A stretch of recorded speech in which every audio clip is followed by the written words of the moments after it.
علمت نفس ما قدمت وأخرت يا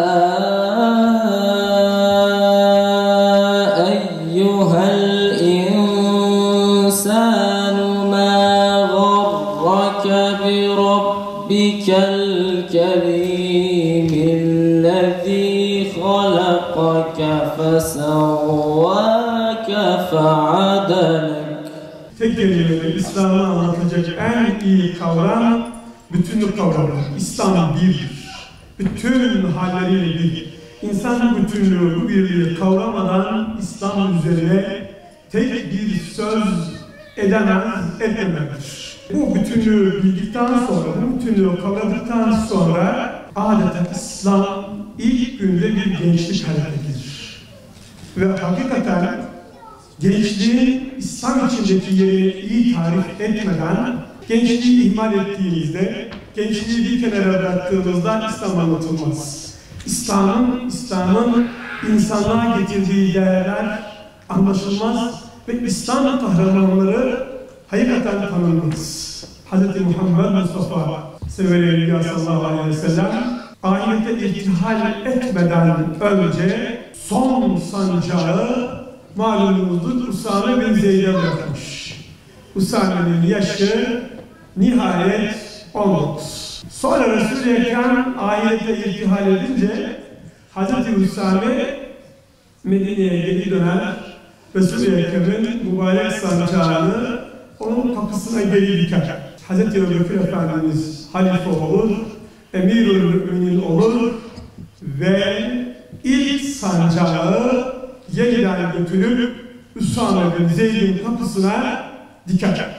Efendim derler, Resul-i Ekrem bunu yaptı. Siz yapmayın. Bu bir genç. Hayır. Vahşi hayvanların beni parçalayacağını bilsem bile Resul-i Ekrem'in yaptığı bir işi yapmaktan geri durmam. Öyle burada simgesel bir hal var kardeşler. Hem Resul-i Ekrem'in son sancağı bir gençte, Hazreti Ebu Bekir Efendimiz'in yani ilk halifenin ilk sancağı da bir gençte. Bu bir süreklilik ifade ediyor. Bu bir devam ifade ediyor. Adeta Resul-i Ekrem gençliği vasiyet etmiş kendi varislerine, kendi halifelerine ve halifeleri bu mesajı en sağlam şekilde alıp ondan aldıkları sancağı yeniden gençliğe teslim etmişlerdir. Resul-i Ekrem'in Yemen'e kadı olarak, şimdi kadı bir tecrübe gerektiriyor. Gönderdiği Muaz bin Cebel'in yaşı 27'nin üzerinde asla değil, 20'li yaşların başlarında Yemen'e kadı olarak, hakim olarak, koca bir ülkenin hakimi olarak gittiğinde henüz gencecik bir insan. Yine Resul-i Ekrem'in Mekke'yi fethettiğinde Mekke'ye atadığı valinin yaşı yine hayretler içinde kaldım. Gerçekten okudukça hayret ediyorum kardeşler. Atam bin Esed'in yaşı sadece 20. Kabe'nin bulunduğu Mekke-i Mukarreme'ye bir vali atıyorsunuz. 20 yaşında bir genç atıyorsunuz. Kardeşler burada İslam'ın temelden gençliğe bir bakış açısı vardır. Temelden bir yaklaşımı vardır. Şimdi İslamiyet'ten önce kişilerin olgunlaşması doğrudan tecrübeyle ilişkilendiriliyordu. Tecrübeyle ilişkilendirilince mutlak yaş gerektiriyordu. Yani ömrün ilerlemesi gerekiyordu. Kişinin o şeyh konumuna çıkması için ihtiyar olması, belli bir yaşı geçmesi gerekiyordu. Resul-i Ekrem sallallahu aleyhi ve sellem gençliği ilimle destekledi. Şahsen merak ediyordu. Yani ne oluyordu bu kadar genç sultan var? Mesela İslam'da sultan unvanını alan ilk kişi Gazneli Mahmud'dur. Hindistan fatihidir. Sultan olduğunda kardeşler sadece 17 yaşındadır. Gazi unvanı gibi çok kıymetli bir unvanı aldığında sadece 19 yaşındadır. Şimdi bize biraz garip geliyor değil mi? Yani hakikaten garip geliyor. Siz bunun köklerini araştırıyorsunuz. Bir kardeşiniz olarak ben de araştırdım. Yani nasıl oluyor da Müslümanlar 17-18 yaşında bir genci sultan yapıyorsunuz, o etrafında toplanıyorsunuz, fetihler gerçekleştiriyorsunuz, Bu toplumun bir köklerine bakmanız lazım. Bu toplum Müslüman bir toplum. Özünü Kur'an ve sünnetten alıyordu. O halde diyorsunuz ki sünnete, siyahete acaba onun yeri var mıydı? Bakıyorsunuz ki hakikaten 13-14 yaşlarına gelen gençler artık İslam toplumunda müşavir konumundalar. Akıllarıyla varlar kardeşler. Şimdi Hazreti Ebubekir Efendimiz döneminde kardeşler, Yemame Savaşı'ndan sonra Kur'an'ın hafızları şehit olunca Kur'an'ın saf haline getiriliyor mu? Getiriliyor.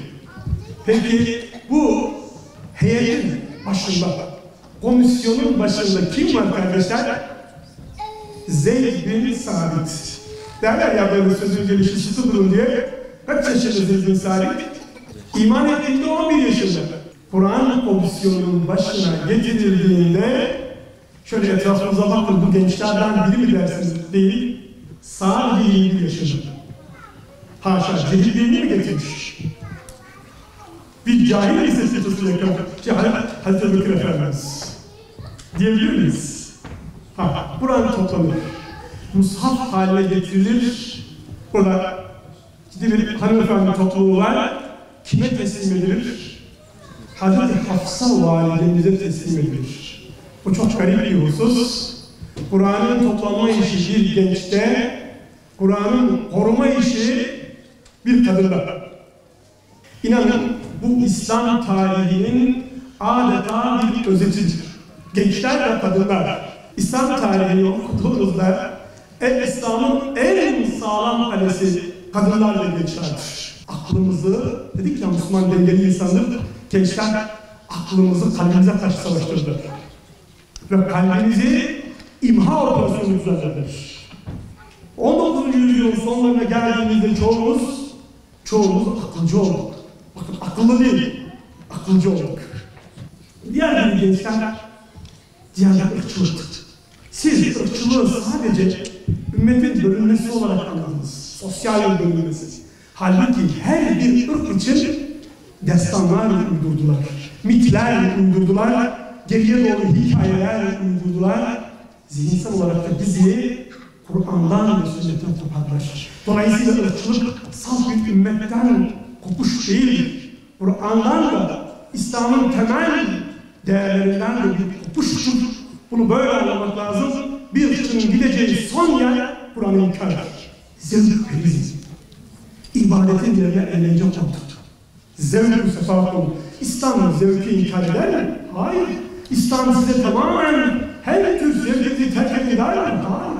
Şehit olun derken şehadetin zevkine eğlenir. Sonra ortaya sosyalizm çıktı, sonra ortaya liberalizm çıktı. Bunlar ideolojiler. Biz ideolojiler çok rahat karşı koyduk gençler. Lakin şimdi ideolojiler öldü. Sosyalizm öldü, liberalizm öldü. Ellerinde kala kala zevkilizm kaldı. Bunun yanına son dönemde ırkçılığı eklediler. Sen keyfine bak, bir de ırkçılıkla avun, ebediyen muasır medeniyet seviyesine ulaşmaya çalış. Yani onlar hep tepede olsunlar, sen hep arkalarında koş. Elhamdülillahi Rabbil alemin vel akıbeti lil muttaqin ve la udvane illa alel zalimin ve salatu ve selamu ala Resulina Muhammedin ve ala alihi ve sahbihi ecma'in. Güneşin ve yıldızın Rabbine, dağların ve ovaların Rabbine, denizlerin ve fışkıran suların Rabbine, hayvanların ve bitkilerin Rabbine, gecenin ve gündüzün Rabbine hamdolsun. Salatü selam, Allah yolunun kutlu öğretmenlerine olan tüm peygamberlere, Efendimiz Hz. Muhammed sallallahu aleyhi ve selleme, hak ehline, kutlu ashabına ve kıyamete kadar onun yolunda yürüyen tüm Müslümanların ve bu konferansa gelen sizlerin üzerine olsun. Ey Rabbimiz! Affu isminin hatırına hatalarımızı, cehaletimizi, kötülük yapmamızdaki ısrarımızı, senin bizlerden daha iyi bildiğin günahlarımızı, kusurlarımızı bağışla. Bilerek ve bilmeyerek işlediğimiz günahlarımızı affet. Ey Mevlamız! Acizlikten, tembellikten, korkaklıktan, cimrilikten, kederden, kabir azabından, kıyamet gününün zorluğundan sana sığınırız. Velhamdülillahi Rabbil alemin. El Fatiha.